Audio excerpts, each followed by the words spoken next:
Thank you all. Everything you needed to know about the Arab-Israeli conflict in one film. Actually, I have to say, as one of we have many firsts in this festival, and this is the first film about the Arab-Israeli conflict that ends happily. So I think that we've had, and I think it shows how easy it is for it to be done. I'm going to hand things over to Dan Friedman from The Forward, one of our partners here, who've been providing free papers outside all week, to lead the Q&A with Lucy Arish, and I'm going to try this again. let me... We're not sick of you yet, Lucy. Sorry.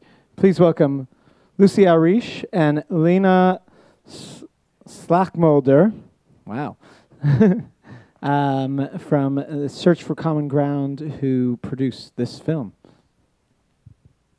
Thanks, Yitzi. So I hope you all enjoyed the film, and it is a rare and enjoyable commodity to have a happy film here at the Other Israel Film Festival, and a fictional film. And normally I don't come out of fictional films and want to ask the people involved with them like how close to the truth it is, but I feel like having watched the film a couple of times and being among you, that's really the first question, is like, you know, how what's true about it, and how close to, you know, how close to what's happening now is that film, both in the sad things, the conflict, and also the happy things at the end. First of all, thank you for watching the film and coming and seeing it. The first reaction that I can tell you is that I wish that films were reality, especially after seeing this film. But unfortunately, the reality is more complicated. It's not that easy on the field. And I wish that technology actually could have bring people more and more together, but unfortunately, it's not like that. But I think that we talked about it today in the morning, and I think that one of the directors of one of the films here, he said that he thinks that films can bring a change, can do a change in a state of mind and the way that people think. But I think that people make a change. I think that by doing films like that, when I first participated in the movie, they told me that it's a documentary movie about what could be or what is happening between Israelis and Palestinians. And when I saw the result, I said to myself, okay, this is far from being documentary. And we filmed it as it is documentary, but I think that basically what the film is trying to pass is the message that the ball is in our hand. And if we are actually, there are a lot of criticism towards the Palestinians, and today as a TV and news anchor, I hear it a lot, and when I'm talking with Palestinians and I'm trying to pass this message to the Palestinians when I'm talking with them, is that there is no inside criticism in the Palestinian society, because you will hear a lot of Israelis going out and a lot of Jews are going out and criticizing their own government and the society. But at the Palestinian society, it's even harder. It's harder to go outside, and even if you don't think the same as your leaders and the same for most of the people, I think that that the minority voice is not heard. And this is what the main message here. And I think that maybe the minority is not that minority. It's actually bigger. And it's actually more people are thinking that, but they're afraid to put their ideas out there.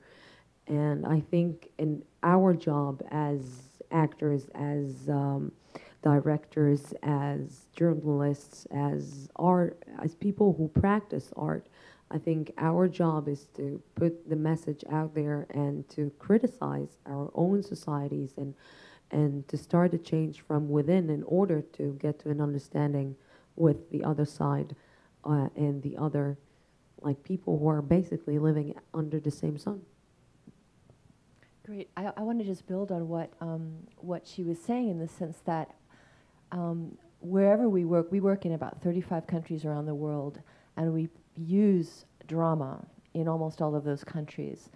And at the same time, we do a whole lot of work bringing people face to face for dialogue and all kinds of activities. And I believe that real social change is about enabling people to act and to get to know the other person, but it's also about creating an environment where that's okay and where that's encouraged. And so by making a film like this, and I think what we initially were calling it was a mockumentary, right? We were first calling it a mockumentary. Let's set it in the future. Let's already have peace. Peace is going on, and let's do a documentary about how we got there, a mockumentary. And it became just a lot more complicated when we tried to put that innovative idea into action. And so what you see is more of a fiction with a bit of documentary type of shoots. But the people that say they're analysts and all that, they're not actually.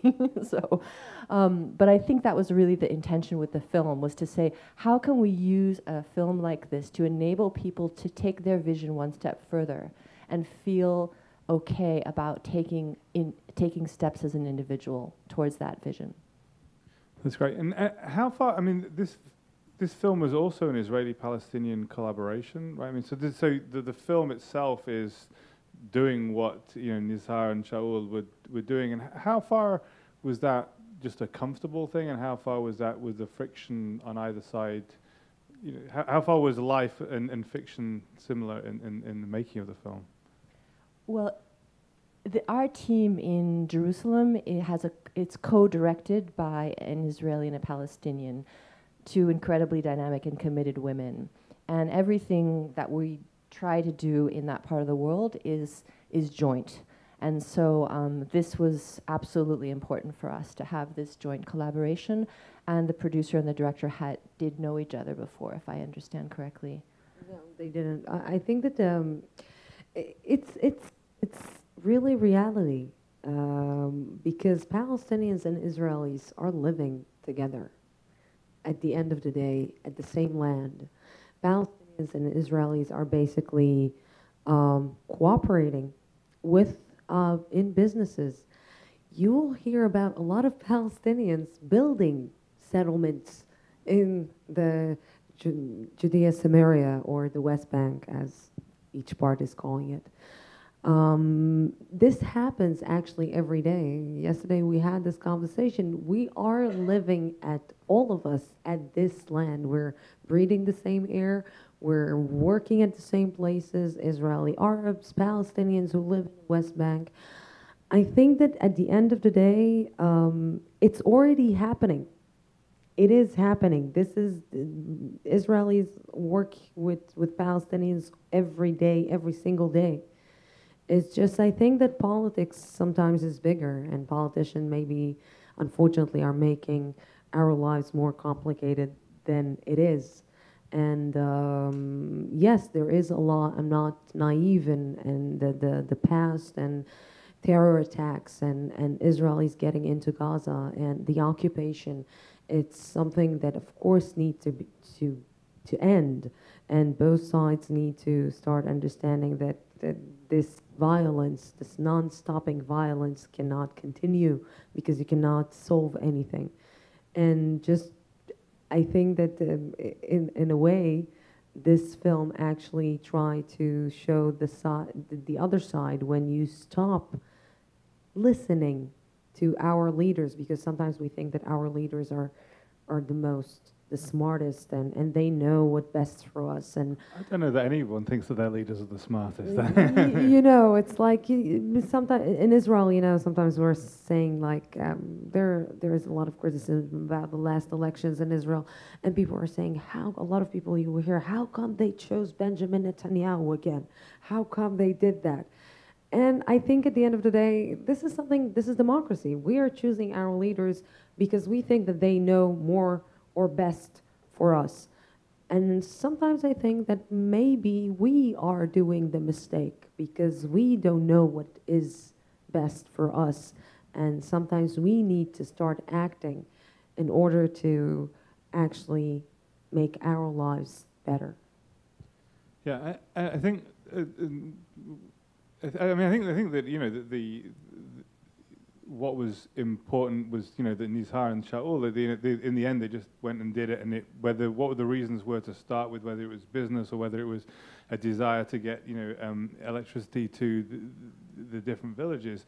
I think the fact was that they went and did it. But I think what was also interesting in the film later on, once they'd done it and shown an example, was how Facebook was being used, and it was kind of like a funny, you know, it was kind of funny. It was like, you know, you find a wife, you find a bad wife, you find, you find, you know, Lucy through your mother, which is a much better way of finding someone. And so I was just interested in like that, especially in a film which is all about electricity and the things that you get through that and enlightenment, like Facebook versus real world things. So Facebook, what can Facebook achieve, and how is that related to, you know, people being on the streets, people actually being involved in businesses? I don't know what that. Well, I mean, we began working on this, I believe, in 2010. And so what happened in 2011? It showed immediately the power of social media to mobilize people, to share ideas, to create a platform. And so, if anything, this idea that we were thinking perhaps was a bit of an exaggeration has appeared not at all an exaggeration. Yeah, definitely. What happened in the summer in Israel is about a small movement. Actually, the economic situation in Israel was pretty bad. And it started with a small movement. A girl who started a Facebook page and started calling people to go out on the streets and to take to the streets demonstrations and against the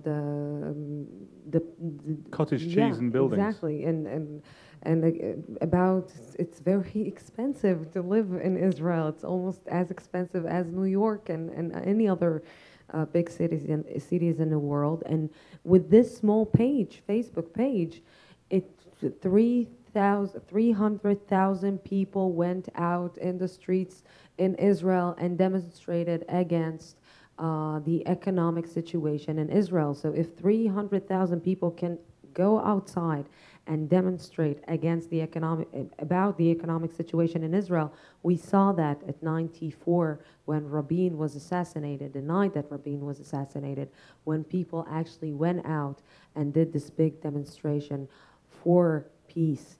We didn't see it anymore since 1994, unfortunately, because it maybe, you know, I'm being right now a bit of a cliche, but actually the assassin got his way, and it stopped something that was actually really happening in Israel, and it just stopped it. And I see, you know, I'm reporting every day about the Palestinians and the Israelis and what is happening, and the renewal of the peace negotiations that right now is John Kerry's like taking his stand, and now the Americans are going to. Nobody's leaking anything out. I'm the cowboy. I'm going to decide what is going out of this room and what is not. And it makes me feel a little bit sad that we needed this big brother to actually try to get to a certain understanding between the Palestinians and the Israelis, because at the end of the day, I hope that this renewal of peace negotiations actually will succeed.